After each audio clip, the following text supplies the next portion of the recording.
चलिए बच्चों, ये हमारी क्लास नंबर 107 रहेगी और आज 18 अप्रैल 2024 है और कल 19 अप्रैल 2024 को हमारे इस क्षेत्र में इलेक्शंस हैं। आप सभी से मेरी अपील है, अपने वोट का इस्तेमाल ज़रूर करें, वोट देने ज़रूर जाएं। आपका एक एक वोट आपके अपने और आने वाली जनरेशन के लिए बहुत ज़्यादा ज़रूरी है, तो वोट डालने ज़रूर जाएं। कल चूंकि 19 अप्रैल के दिन वोटिंग होनी है, तो कल हम वीडियो क्लास अपनी जो है ये बंद रखेंगे, परसों वापस आएंगे 20 तारीख में। आज की जो क्लास है हमारी, उसमें जो क्वेश्चन नंबर पहला है ये है होमोजेनस। तो ये होता है एक जैसा। सिनोनिम पूछा इस बार मैंने, तो सिमिलर है। कल एंटोनिम पूछा था तो आंसर था डिफरेंट। कॉम्पिटेंट की अगर बात करेंगे तो इसका मतलब होता है प्रतिस्पर्धी, यानी कि कैपेबल, जिसमें योग्यता हो। ट्रिब्यूट की बात करेंगे तो सम्मान, श्रद्धांजलि वगैरह होता है, तो इसका सिनोनिम बन जाएगा होमेज। पहले का आंसर दूसरा हो गया। क्वेश्चन नंबर दूसरा है हॉटीनेस, तो इसके लिए बन जाएगा सिनोनिम हच्चर। आंसर लगा देंगे तीसरा। इसे हैचर, हैटियर भी पढ़ सकते हैं आप।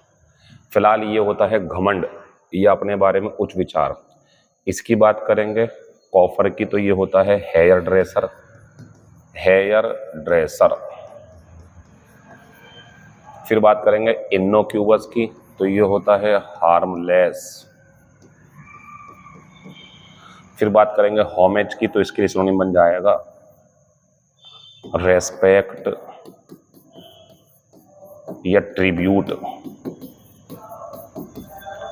दूसरे का आंसर तीसरा हो जाएगा। क्वेश्चन नंबर तीसरे की बात करेंगे तो ये डेडलॉक होता है, इसका मतलब होता है रुकावट, बाधा। तो सिनोनिम क्या है इसका? इम्पास। इसका एक सिनोनिम और है चेकमेट। चेकमेट के बाद क्या होता है? खेल खत्म, अब आगे गेम नहीं चल पाएगा। एक शब्द और देता हूं मैं आपको इसके लिए, स्टेलमेट। ये तीनों जो हैं चारों एक दूसरे के सिनोनिम है। डेडलॉक, चेकमेट, स्टेलमेट, इम्पास है। एक चीज़ और, मैं ना अपनी जो 111वीं क्लास होगी मेरी, 110 होने दो आप पूरी, उसके बाद क्लास के लास्ट में रूट वर्ड्स से आपको अंग्रेजी सिखाऊंगा, यानी कि जो वोकेबलरी है आपकी वो ब्रॉड होनी शुरू हो जाएगी। अच्छा, बात आती है सर ये काम शुरू में क्यों नहीं किया? नहीं, मुझे लगता है कि जो वोकेबलरी का सबसे बढ़िया प्रोसेस है वो ये था जो मैंने चलाया, लेकिन वो भी ज़रूरी चीज़ है। एक शब्द दिखा करके 20-20, 15-15, 10-10 शब्द याद हो जाएंगे आपको, तो उससे भी हमें अपनी वोकेबलरी को स्ट्रॉन्ग बनाना है। तो 110 क्लास जब हमारी हो जाएंगी तो 111वीं क्लास ऐसी ही रहेगी जैसी ये है। टेस्ट भी होगा, आपको पता है 110 क्लास के बाद टेस्ट होता है हमारा, हर 10 क्लास के बाद। तो 110 क्लास पूरी होने के बाद एक टेस्ट होगा, और 111वीं जो क्लास होगी उसमें सब ऐसी रहेगा, लेकिन लास्ट में जाकर के एक रूट वर्ड समझाऊंगा मैं आपको कि इससे ऐसे ऐसे शब्द बनते हैं, ये मीनिंग होता है। आप पाओगे कि सर ये तो बहुत बढ़िया तरीका है, पहले हम एक एक शब्द याद कर रहे थे, अब हम सारे शब्द एक ही बार में याद कर लेते हैं। एक सवाल आपको आ सकता है कि सर क्या इस तरीके से सारी वोकेबलरी पढ़ी जा सकती है कि एक शब्द से सब कुछ? काश ऐसा होता तो मैं ऐसे ही पढ़ाता, लेकिन ऐसा नहीं है। रूट वर्ड्स 30%, 40% वोकेबलरी बढ़िया कर देंगे, आपकी स्ट्रॉन्ग बना देंगे, कम समय में ज़्यादा सीख जाओ, लेकिन 60% तो फिर आपको ऐसी ही करनी थी, तो इसलिए मैंने ये करा है। तो लास्ट में रूट वर्ड से शुरू किए जाएंगे, मुश्किल से 5 से 10 मिनट की क्लास और रहेगी आपकी। अगर आपको नहीं पढ़नी हो तो उससे पहले वीडियो रोक दे करना आप, और जिन्हें ये है कि सर कितना भी पढ़ा दो मुझे तो जॉब चाहिए, तो वो आप लगे रहो, उनका फायदा है इसके अंदर। डेल्यूज की बात करेंगे तो ये बाढ़ होती है, फ्लड। ये होता है बच्चों हमारा इनंडेट। फिर आएंगे हेटेरोजेनस, तो इसका जो सिनोनिम होता है वो होता है डिफरेंट। और जो हम इसके बाद में एक सिनोनिम और देंगे आपको, यानी कि एंटोनिम, तो वो बनेगा होमोजेनस। कर चुके हैं आप ये मुझे पता है, लेकिन मुझे लिखना है क्योंकि यही मेरा काम है इस क्लास के अंदर। इनक्लाइंड का मतलब होता है वो करेगा काम उस चीज के, वो आदी है, तो एडिक्टेड इसका सिनोनिम बन जाएगा। और अगर इसका एंटोनिम चाहिए आपको तो इसका एंटोनिम बहुत बढ़िया दे रहा हूं मैं आपको, रिलक्टेंट। या एक और दे दूं, एवर्स, ये एंटोनिम है। ये अनिच्छुक होते हैं काम करने के, उसमें आदत होती है उस व्यक्ति की। तीसरे का आंसर चौथा हो जाएगा। क्वेश्चन नंबर 4, इम्पीड का मतलब बाधा डालना। सिनोनिम पूछा है इन्होंने तो तीसरा लगा देंगे। एंटोनिम पूछते तो एनकरेज, उत्साह बढ़ाना, और एंटोनिम पूछते तो प्रमोट करना, प्रमोशन करना किसी का। डेस्टिट्यूट की बात करेंगे तो ये गरीब होता है, जैसे पेनीलेस, पेनीलेस भी गरीब होता है। जैसे पॉपर, ये भी गरीब होता है। जैसे आप बात कर सकते हैं पुअर, ये भी गरीब होता है।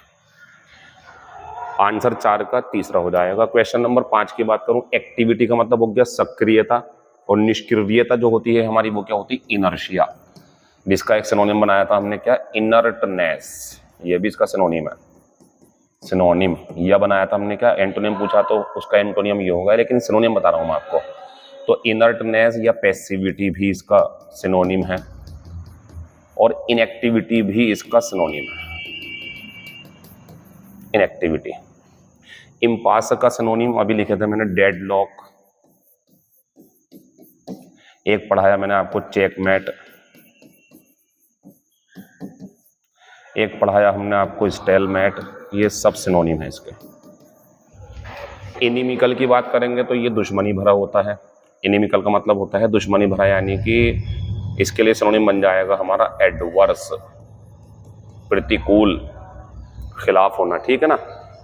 अगर बात करेंगे चार्ज की तो ये आरोप लगाना होता है, तो इसके लिए बन जाएगा आपका इंडिक्ट, आरोप लगाना। 5वें का आंसर तीसरा हो जाएगा। क्वेश्चन नंबर 6, ओकेजनल का मतलब जानते हो क्या होता है? ओकेजन होते हैं अवसर, जैसे शादी, ईद, होली, त्योहार, बर्थडे, ये सब जो होते हैं ओकेजनल। तो ये रोजाना तो होते नहीं है, यानी कि कभी कभार इसका मीनिंग होता। तो ये कभी कभार है, तो पूछा क्या है एंटोनिम, तो आंसर इंसेसेंट बन जाएगा, क्योंकि इंसेसेंट होता है कांस्टेंट, लगातार, कह सकते हैं रोजाना ही, रोजाना मतलब लगातार ही चल रही वो चीज। एंटोनिम ओकेजनल है। इन्फिनिटेसिमल का मतलब आप जानते हैं बहुत छोटा, टाइनी। इम्प्रॉम्प्टू का सिनोनिम आप जानते हैं एक्सटेम्पर, और अनरिहर्स्ड भी होता है इसका सिनोनिम। शॉफर की बात करते हैं अगर, तो ये ड्राइवर होता है जो मोटर कार चलाता हो किसी की। 6 का आंसर चौथा हो जाएगा। मैं 7 पे हूँ, ह्यूज हो गया बहुत बड़ा, तो आंसर तो आपने लगा लिया होगा एकदम, इन्फिनिटेसिमल। ध्यान रखें, सिनोनिम पूछते हो तो कोलोसल, सिनोनिम पूछते हो तो वेरी लार्ज, और इंडिजेंट होता है गरीब, यानी कि इसके लिए सिनोनिम बन जाएगा अभी जो आप पढ़ कर आए थे, पॉपर या पेनीलेस, ये बन जाएंगे इसका सिनोनिम। आंसर 7वें का चौथा हो जाएगा। इम्प्रॉम्प्टू भी बताया था मैंने आपको, लेकिन सिनोनिम पूछते तो ये होता। पूछा क्या है एंटोनिम, तो आंसर लगाएंगे रिहर्स्ड, क्योंकि इसका सिनोनिम ये दोनों है। अनरिहर्स्ड, पहले रिहर्सल नहीं की, पहले कोई अभ्यास नहीं किया और एकदम से बोलना या परफॉर्मेंस दे दी, तो इम्प्रॉम्प्टू रही, एक्सटेम्पोर रही, अनरिहर्स्ड रही। लेकिन एंटोनिम रिहर्स्ड रहेगा। हॉरेंडस की अगर बात करूं मैं, तो ये होता भयानक, हॉरिबल। आंसर 8वें का तीसरा हो जाएगा। क्वेश्चन नंबर 9 की बात करूं मैं, बहुत बेहतरीन शब्द हैं ये बच्चों, ये क्लोज टेस्ट समझे करो आप। ये जो फिल इन द ब्लैंक्स में करता हूं ना वर्ड पावर पे, ये क्लोज टेस्ट ही है, बस वो कहानी में आएंगे, ये यहां पर ऐसे हैं। इम्पेयर का मतलब होता है कमजोर बनाना। हैरास का मतलब होता है सताना, उत्पीड़न करना। स्पेलिंग बढ़िया है इसमें, single R double S. Impede का मतलब होता है बाधा डालना। इम्प्रूव का मतलब होता है सुधारना। जरा आप सवाल को समझ लो आप लोग। द इलनेस, बीमारी ने, had his ability to think and concentrate. जब किसी को बीमारी लगेगी तो उसकी जो क्षमता है सोचने और कॉन्सेंट्रेशन करने की क्या हो जाएगी, इम्पेयर हो जाएगी। इसका एक सिनोनिम और जो आंसर बन सकता है तो वर्जन, ये भी यही होता है बेकार कर देना। तो इम्पेयर बेकार कर देना, कमजोर बना देना, क्षमता कम कर देना। वर्जन भी सिनोनिम बनेगा इसका, यहाँ पे सेकंड फॉर्म लग जाएगी, थर्ड फॉर्म जो भी होगी। अगर आपको आंसर चाहिए तो यही बन जाएगा इसका आंसर, वर्जन। फिलहाल 9 का आंसर पहला और वो भी आंसर है, बाकी कुछ नहीं होगा, आप सोच लो कितना भी इसके बारे में। ये तो मुझे पसंदीदा सवाल है, ये पुराने याद है आपको, मैंने कहा था पुराने भी रिवीजन में लाऊंगा मैं, आगे पुराने वाले। मैनी ओल्ड बिल्डिंग्स, ध्यान दो, many old buildings were demolished to make a new market. एक नया बाजार बनाने के लिए पुरानी बिल्डिंगों को गिरा दिया गया, ये आंसर है। एबोलिश, उन्मूलन करना होता है। एब्डिकेट, त्यागना होता है बच्चों। एनिहिलेट का मतलब होता है बर्बाद कर देना। देखो अगर किसी ने अपना पुराना घर गिराया या किसी दूसरे ने गिरवा दिया, तो इसका मतलब यह है कि ये सब लोगों को वहां से निकालेंगे और भैया घर गिरा देंगे, ये डिमोलिश हो गया। लेकिन जब उसके अंदर लोग हैं, वो बम गिरा दिया, उड़ा दिया गया, तो वो एनिहिलेट में आएगा। तो ये विध्वंस करना होता है, ये गिराना होता है। 10 का आंसर तीसरा। Question number 11, we rented a car for the weekend. अब जरा यहाँ आ जाओ आप, एक्सप्लोड का मतलब होता है विस्फोट करना या धमाका करके उड़ा देना, विस्फोट करना। एक्सपोज की बात करेंगे तो ये होता है दिखाना। एक्सपोज का मतलब ये भी होता है बच्चों, जैसे एक व्यक्ति गुप्त तरीके से कोई काम कर रहा था लेकिन उसके ऊपर ऑपरेशन चला करके और उसकी सारी बातें पब्लिक के सामने ला दी, एक्सपोज कर दिया उसे, उसका बिजनेस इलीगल एक्सपोज कर दिया गया, ये भी इसका मतलब होता है। तो एक्सप्लोर का मतलब होता है बच्चों किसी, इसे सही से समझना क्योंकि ये आंसर होने वाला, किसी स्थान का भ्रमण करके उसके बारे में जानना, ये होता है बच्चों एक्सप्लोर, उसके बारे में जानना, ध्यान रखना इसका, ये बता रहा हूं मैं आपको। इमर्ज का मतलब होता है सामने आना, उत्पन्न होना, सामने आना या उत्पन्न होना। अब मुझे बताओ एक बात आप, मैंने या हमने एक सप्ताह के लिए कार किराए पर ली एंड एरिया को देखो आप, एरिया जगह ही तो है, तो जब कोई स्थान हुआ करे तो ध्यान रखना स्थान को बच्चों एक्सप्लोर करते हैं। हमने एक हफ्ते के लिए कार ले ली, उस जगह का निरीक्षण करने के लिए बार बार वहां गए और देखा है कैसे जमीन है, कैसे लोग हैं, ये सब चीज होती है, एक्सप्लोर करना है इसे। तो अगर कोई व्यक्ति किसी अंतरिक्ष में गया है वहां की जांच पड़ताल करने के लिए कि क्या, तो एक्सप्लोर कर रहे हैं उसे, हम किसी जगह पर जाकर के उसके बारे में जानकारी लेना, एक्सप्लोर करना होता है। खत्म हो गया answer. Question number 12, the author wishes to remain, याद है आपको मोनोटोनस, ये होता है उबाऊ, बोरिंग। एनोनिमस होता है गुमनाम, जिसपे किसी का नाम ना लिखा हो। पोस्थ्यूमस ये होता है मरणोपरांत, मरणोपरांत मरने के बाद जो पुरस्कार या बच्चा पैदा हुआ हो या कोई किताब छपी हो किसी की या फिल्म बाजार में आई हो। एम्बिग्यूअस का मतलब होता है डबल मीनिंग वाला, यानी कि धुंधला सा, यानी कि कह सकते हैं वैग। अब बच्चों एक राइटर जो है उसकी इच्छा है कि वो रहे, मेरा आंसर तो ये होगा, राइटर की इच्छा ये है कि उसका नाम ना लिखा जाए किताब के अंदर, गुमनाम कर दें, एनोनिमस डाल दें वहां पे, तो नोट कर लेंगे इसे। तो कभी अगर आपको कोई ऐसा कोट्स बताना हो किसी के सामने, कोई ऐसी कहानी सुनानी हो और आप कहना चाहते हैं नाम मुझे नहीं पता इसका, एनोनिमस है ये मेरे लिए, मैं नहीं जानता किसने लिखा था ये, एनोनिमस मतलब गुमनाम उसे बोलते हैं। तो ये बन गया हमारा 12 का आंसर दूसरा। तो लेखक की यही इच्छा हो सकती है यहाँ पे, ये थोड़ी होगी कि मैं बोरिंग रहना चाहता हूँ, मैं मरने के बाद रहना चाहता हूँ, डबल मीनिंग रहना चाहता हूँ, ये बढ़िया है इसका। तो लेखक की इच्छा थी कि उसका नाम ना खोला जाए, आंसर 12 का दूसरा होगा। क्वेश्चन नंबर 13, ये थोड़ा सा नया सवाल है आपके लिए, मुझे जरूरत लगी, छूट गया था ये एफ वाली बुकलेट का, मैंने बोला ना जो छूट गया वो धीरे धीरे आता रहेगा आपकी क्लास में। तो अगर 2 सप्ताह का वैसे, या 15 दिन का भी कह सकते हैं, या 14 डेज का, वैसे 15 का कम होता है, 14 डेज का कह दें आप, तो 14 दिन का कह दें या 2 सप्ताह का समय, तो ध्यान रखना फोर्टनाइट होता है, ये होता है बच्चों पखवाड़ा, इसे बोलते हैं पखवाड़ा, जो 2 सप्ताह का माना गया है। बाकी को छोड़ो आप। फोर्थ राइट का मतलब होता है ईमानदार, सच्चा। फोर्टिट्यूड साहस होता है, करेज, तो करा दिया मैंने आपको। फोर्थ राइट का मतलब होता है स्ट्रेट, बिल्कुल सीधा, साफ सुथरा। और एंटीडोट का मतलब होता है काट किसी चीज की, तो इसके लिए बन जाएगा हमारे क्या, रेमेडी, नहीं रेमेडी नहीं, ये होता है क्योर, इलाज। 13 का आंसर दूसरा, फोर्ट नाइट, देखो नाइट है इसमें, लेकिन यहाँ फोर्ट का मतलब है 14 नाइट, 14 रातें, यानी कि 14 दिन, यानी कि 14 दिनों का समय ये होगा फोर्ट नाइट। आज की बात करते हैं, तो ये हमारी 2 कर दिए मैंने क्योंकि वो सवाल अच्छा था, तो मैंने 2 करे बस आज के लिए आपके previous year. A game that results neither in victory, ना तो जीत मिली ना हार मिली, तो बच्चे को पता, ड्रॉ हो गया मैच वो।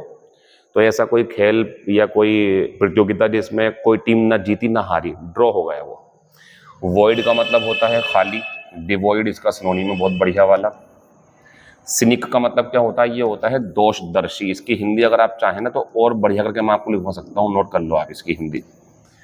ऐसा व्यक्ति जिसकी यह सोच है कि इस दुनिया में हर व्यक्ति कोई ना कोई स्वार्थ रखता है, बिना स्वार्थ के किसी की मदद नहीं करता, ये इसका मतलब है। काफी हद तक इसकी बात सच भी होती है। जो सिनिक है ये ऐसा व्यक्ति है जिसकी सोच ये होती है कि भैया कोई अगर किसी की मदद करेगा तो बदले में कुछ ना कुछ चाहेगा, इसकी सोच ऐसी होती है। दोषदर्शी बोला गया है इसे, हर किसी व्यक्ति के अंदर कमी निकालता है। अच्छा, अगर ये बात आप बोलने शुरू कर दो, अगर आपकी कोई मदद कर रहा हो या कोई किसी की भी मदद कर रहा हो और आप बोल दो, आप सिनिक बन जाओ आप उस टाइम पे कि भाई तुम कितनी मदद कर लो लेकिन तुम बदले में कुछ चाहते जरूर, तो बुरे बन जाओगे आप उसके लिए। लेकिन काफी हद तक ये बात सच है। फोन की हिंदी करेंगे तो फोन होता है हल्का सा भूरा, हल्के भूरे पीले रंग का। तो ऐसे ही इसको नोट कर लो आप, हल्के भूरे पीले रंग का। मेरा आंसर 14 का तीसरा, ये शब्द बढ़िया है, इसका ध्यान रखना। One who is against religion, ये तो कर चुके हो आप, जो धर्म के खिलाफ हो, जो लोग मानते हैं धर्म को उससे हटके मानता हो, हेरेटिक। नोट कर लेंगे साहब। पोचर की बात करेंगे तो ये होता शिकारी, हंटर। लुनेटिक की बात करेंगे तो इसे कहाँ रखते हैं याद है आपको? एजाइलम में, एजाइलम में रखा जाता है इसे। और लुनेटिक के लिए अगर सिनोनिम बनाएंगे तो बन जाएगा इसके लिए मैड, पागल होता है। बैंडिट बहुत बढ़िया शब्द है ये, रॉबर, डाकू होता है। खत्म हो गया हमारा ये। आज की क्लास 107 बोर्ड पे है और क्वेश्चन नंबर पहला, क्योंकि आप जानते हैं आई वाली बुकलेट है तो आई से ही खुलेगा। इग्नोबल में नोबिल अलग करेंगे, इग्नोबिल पूरे को समझ लो अब। पहले ये देख लें, नोबिल श्रेष्ठ होता, लेकिन इग्नोबल होता नीच, बेशरम, या किसी काम का नहीं, किसी काम का नहीं, कोई इज्जत नहीं इसकी। सिनोनिम पूछा है तो आंसर शैमफुल, और सिनोनिम पूछते तो बन जाता अनवर्दी, और पूछते तो बन जाएगा बेस, नीच होता है ये, नीच या मीन। तो इग्नोबिल ऐसे याद कर लो, इग्नोर कर देगा हर कोई इसे, तो इसकी इज्जत नहीं होती बिल्कुल भी, शैमफुल होता है। नोबिल इसका एंटोनियम है बच्चों, ये श्रेष्ठ होता। इंडोलेंट की बात करेंगे तो पता होगा आपको, पुराना शब्द आलसी, पहले हो चुका है ये, तो लेजी। और ह्यूमैन की बात करेंगे तो ये दयालु होता है बच्चों, इसके लिए बन जाएगा काइंड। खत्म कर देंगे इसे। पहला शब्द बहुत बढ़िया था, ये आंसर तीसरा है। दूसरे की बात करेंगे, इम्ब्रोग्लियो, ये होती है बच्चों मुश्किल स्थिति, मुश्किल स्थिति या जटिलता, मुश्किल स्थिति या जटिलता। तो इसका सिनोनिम जो है वो क्या बनेगा? कॉम्प्लेक्सिटी, कॉम्प्लेक्स सिचुएशन जिसमें समझ में नहीं आएगा कि अब क्या होगा, क्या करें हम, इसमें सॉल्व नहीं हो पा रही, उसे बोलते हैं इम्ब्रोग्लियो। इम्पासियो को मत जोड़ना, ये अलग चीज है, कभी आप इसका आंसर लगा दो, ठीक है ना। अगर नहीं होता ये तो सोच लेते, ये डेडलॉक होता, इसमें उन्नति नहीं हो पाती है। हिपोक्रेसी पाखंड होता है, डिसेप्शन, धोखा। डिबेकल होती है डाउनफॉल, खत्म हो जाना चीजों का, गिरावट। दूसरे का आंसर दूसरा बन जाएगा, तीसरे पाएंगे। सवाल बहुत बढ़िया बच्चों, क्योंकि डिवॉइड को चाहिए ऑफ, फॉन्ड को चाहिए ऑफ, इम्ब्यूड को चाहिए विद, एब्जॉर्ब को चाहिए इन। आंसर तो क्लियर हो गया तीसरा, लेकिन मीनिंग भी सुन लो इसका। इम्ब्यूड का मतलब होता है बच्चों से भरा हुआ, से भरा हुआ, और इसमें कोई फीलिंग होगी, एहसास होगा, चाहे वो देशभक्ति का हो या कोई उत्साह भरा हुआ हो, कोई भी चीज हो सकती है ऐसी, या जिम्मेदारी की बात हो कोई। तो we should be imbued with a sense of responsibility for the nation. ये बोल रहे हैं हमारे अंदर अपने देश की जिम्मेदारी, अपने देश को अच्छा बनाने के लिए जिम्मेदारी भरी हुई होनी चाहिए। डिवॉइड ऑफ का तो यूज यू भी नहीं होगा, क्योंकि सलाह दी जा रही है, तो सलाह ये दी जाएगी खाली रहो इस जिम्मेदारी से। फॉन्ड ऑफ आ सकता था एक बार को, लेकिन ऑफ होता तो सोचते काट देंगे। एब्जॉर्ब इन, इम्ब्यूड विद होता है बच्चों। एक चीज और सर, इम्ब्यू का अगर सिनोनिम बनाए वर्ब तो इसकी इम्ब्यू होती है ना, इम्ब्यू, तो ये होता आत्मसात, आत्मसात कर लेना, अपने अंदर कोई फीलिंग पैदा कर लेना, तो इसका एक सिनोनिम बनता है इंस्टिल। नोट कर लेना इसे, इंस्टिल इसका सिनोनिम है। आंसर बच्चों तीसरे का तीसरा हो जाएगा। बहुत बढ़िया शब्द था, इम्ब्यूड के साथ विदाती नोट कर लेना बच्चों। इंट्रिंसिक होती है प्राकृतिक, या कह सकते हैं आप जन्मजात, यानी कि ये जो क्वालिटीज होंगी ना इंट्रिंसिक, ये इंसान के अंदर बचपन से ही होंगी, उसके माता पिता के द्वारा चली आ रही होंगी, इसे बोलते हैं। तो एंटोनिम एक्वायर्ड बनेगा। एक्वायर का मीनिंग होता है बच्चों हासिल करना, दुनिया में आकर के जो चीज आप हासिल करते हो उसे आपने एक्वायर किया है। लेकिन जो ईश्वर की तरफ से आपको मिली हुई चीजें हैं वो इंट्रिंसिक हैं, वो नेचुरल है सिनोनिम, वो इनबॉर्न है सिनोनिम, वो इनहेरेंट है, ये सब सिनोनिम है इसके इंट्रिंसिक के। और एंटोनिम जो था वो एक्वायर्ड है इसका। अब मैं गया इम्पेक्टेबल, ये होता है बच्चों दोष रहित, इसमें कोई कमी नहीं होती है। खाली, कोई कमी नहीं। इसका अगर एंटोनिम पूछो आप मुझसे तो एंटोनिम बनेगा परफेक्ट, क्योंकि परफेक्ट तो सॉरी एंटोनिम बनेगा इम्परफेक्ट, मैं गलत कर गया था अभी। इम्पेकेबल, दोष रहित, यानी कि ये तो परफेक्ट हो गया ना, तो सिनोनिम क्या है इसका? परफेक्ट। सिनोनिम क्या है? फॉल्टलेस। सिनोनिम क्या है? फ्लॉलेस। इम्परफेक्ट हो गया जिसमें कमी हो कोई, और इसमें कोई कमी नहीं होती है, तो एंटोनिम इसका तीसरा बनेगा। वो धोखे से लग गया परफेक्ट में। The party agreed not to, बच्चों इंसिस्ट के साथ एक तो ऑन भी आता है, और इसका मीनिंग होता है जोर देना, दबाव डालना, किसी काम को करने के लिए बार बार कहना। इनसाइड का मतलब होता है भड़काना कोई गलत काम करने के लिए। एक्सरसाइड का मतलब होता है उत्तेजित होना, इसमें निगेटिव फीलिंग ज़्यादा नहीं आएगी। एनकरेज का मतलब तो बच्चों प्रोत्साहन करना होता है अच्छे कामों के लिए। तो ये क्या है? ये क्लोज टेस्ट ही तो हैं जो आप चाहते हो, इन्हें कर तो लो आप एक बार। द पार्टी एग्रीड, पार्टी सहमत हो गई थी, not to incite its supporters to violence. इस पे ध्यान दो आप। पार्टी ने सहमति जता दी थी कि भाई हम अपने सपोर्टर्स को बिल्कुल भी हिंसा करने के लिए नहीं उकसाएंगे, कोई ऐसी बात नहीं कहेंगे, कोई ऐसा भाषण नहीं देंगे जिससे हिंसा की तरफ जाएं वो लोग। तो इंसाइट आंसर है इसका। फिर मैं गया इननेट, अभी आया था पीछे, ये होता है बच्चों जन्मजात, नेचुरल। तो इसका जो सिनोनिम है वो इनबॉर्न बनेगा। एंटोनिम क्या होगा इसका? एक्वायर्ड, क्योंकि ये दुनिया में आकर के चीजें हासिल करते हैं। इंसोलेंट का मतलब होता है बदतमीज, एम्बरेसिंग, डबल आर होगा इसमें, हेरास में सिंगल होता। ये होता है बच्चों ब्रेजन भी होगा इसका सिनोनिम। ये होता है शर्म, मतलब कि बेशरम सा, बेशरम लिख देना इसकी हिंदी, पुराना है आपके लिए तो ये। इंडोलेंट होता तो बदतमीज होता। हेल्सन क्या होता है बच्चों? पीसफुल, आरामदायक दिन, आरामदायक समय। 7 का आंसर पहला बन जाएगा। हस्टिंग्स की बात करेंगे तो बच्चों ये क्या होती है? ये होती है चुनाव के समय, चुनाव के समय प्रतियोगिता, यानी कि जगह जगह आप देखते होंगे रैलियां चल रही हैं, तो चुनाव का समय भी है, एक दूसरे के ऊपर आरोप लगा रहे हैं। तो इसका जो आंसर है हस्टिंग्स का वो बनेगा चौथा, कैंपेनिंग फॉर इलेक्शन। आंसर बन जाएगा 8वें का चौथा। हमड्रम की बात करेंगे तो ये बन जाएगा इसके लिए, हमड्रम होता है बेकार, मंडेन। फिर बात करेंगे हसल की, तो हसल होता है बच्चों कॉमोशन, कोलाहल, परेशानी, बेचैनी। हरिडनेस की बात करेंगे तो ये जल्दबाजी होती है इसमें, हरिडनेस तो लिखा हुआ है। हरिडनेस का सिनोनिम चाहिए तो हम लगा देंगे इसके लिए बच्चों पेस, गति। आंसर 8वें का चौथा हो जाएगा। इंस्यूलर की बात करेंगे तो इंस्यूलर होता है बच्चों संकीर्ण सोच वाला, जो नई चीजों के संकीर्ण सोच वाला है। इसका मतलब क्या होता है? इंस्यूलर मीन्स होता है कि ये व्यक्ति नई चीजें एक्सेप्ट नहीं करेगा, पुरानी ही चीजों पे टिका रहेगा, सोच पुरानी ही है इसकी। तो सिनोनिम बनेगा नैरो माइंडेड। एंटोनिम पूछेंगे तो बनेगा ब्रॉड माइंडेड। एक्सप्लिसिट की बात करेंगे तो सिनोनिम बनेगा इसका क्लियर, यह बनेगा ऑब्वियस, यह बनेगा एपेरेंट,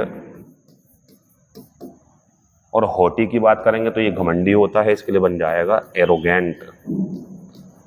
सिनोनिम है इसका ये। और अगर एंटोनिम चाहिए आपको तो एंटोनिम बनेगा इसका मोडेस्ट, ये होता है विनम्र। 9 का आंसर दूसरा बन जाएगा। 10 की बात करेंगे तो reporters don't hesitate to blank on, इसका भी ध्यान रखना, वंस प्राइवेसी, प्राइवेसी को ध्यान दो आप। तो रिपोर्टर्स जो होते हैं, जो किसी का इंटरव्यू लेना आए हो, पत्रकार वगैरह, ये बिल्कुल भी नहीं हिचकिचाते किसी की प्राइवेट जिंदगी में दखल देने से। आंसर तीसरा आएगा।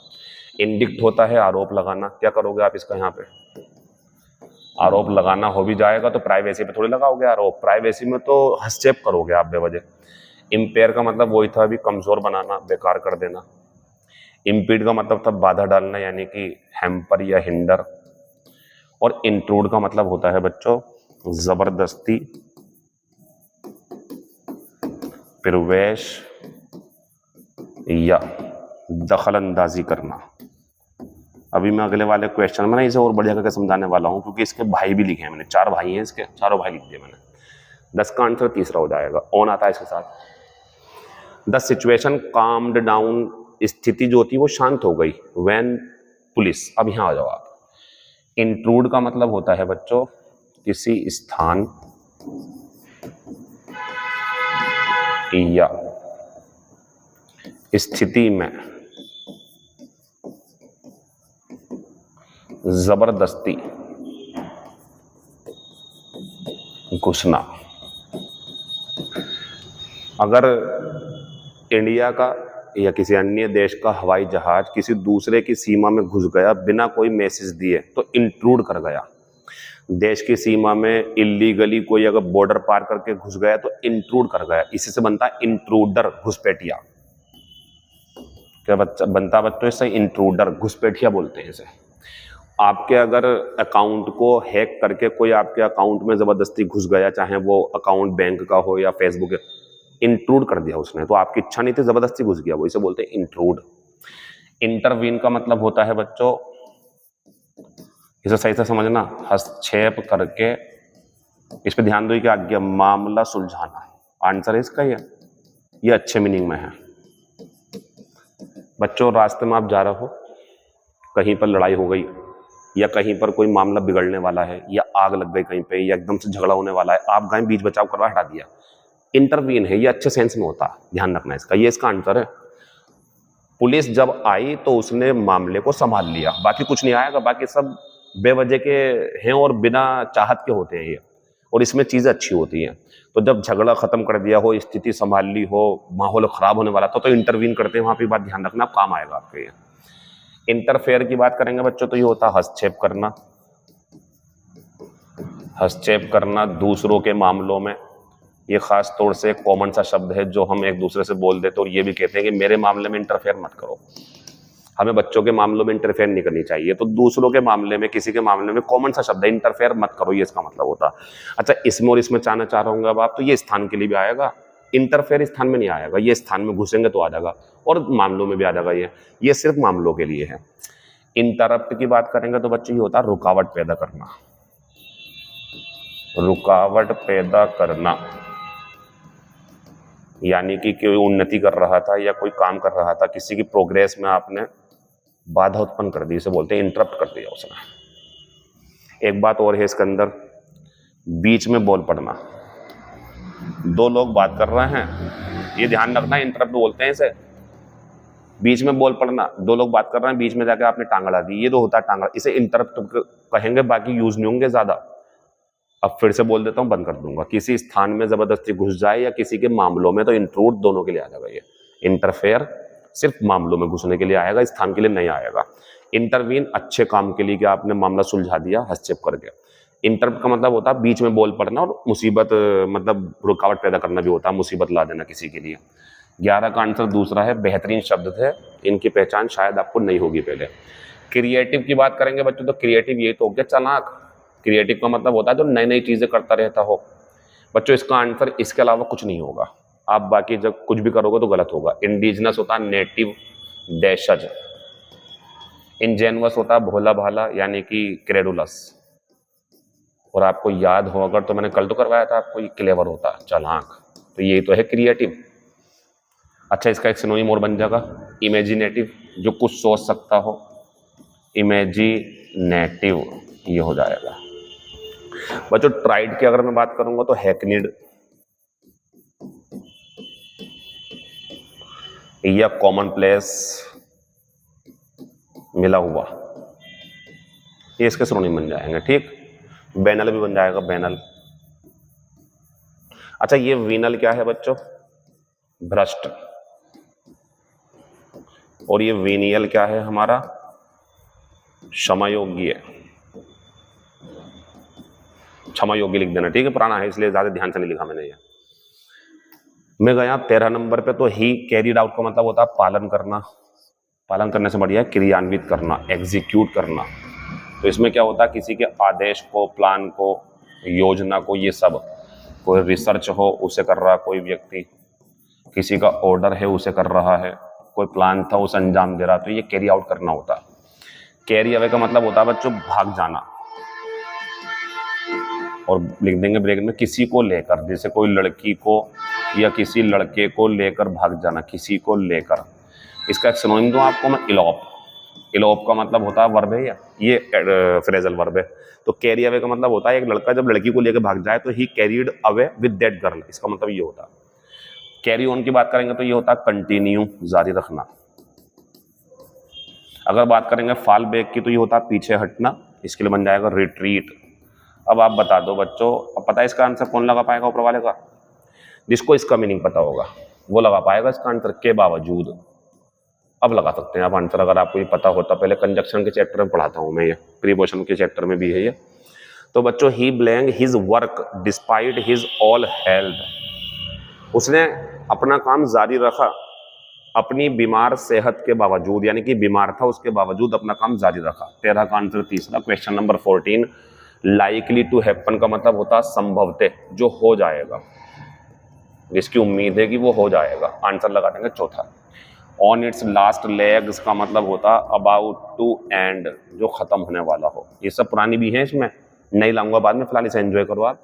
एट स्नेल स्पेस का मतलब होता है वेरी स्लो, बहुत धीमी गति पर।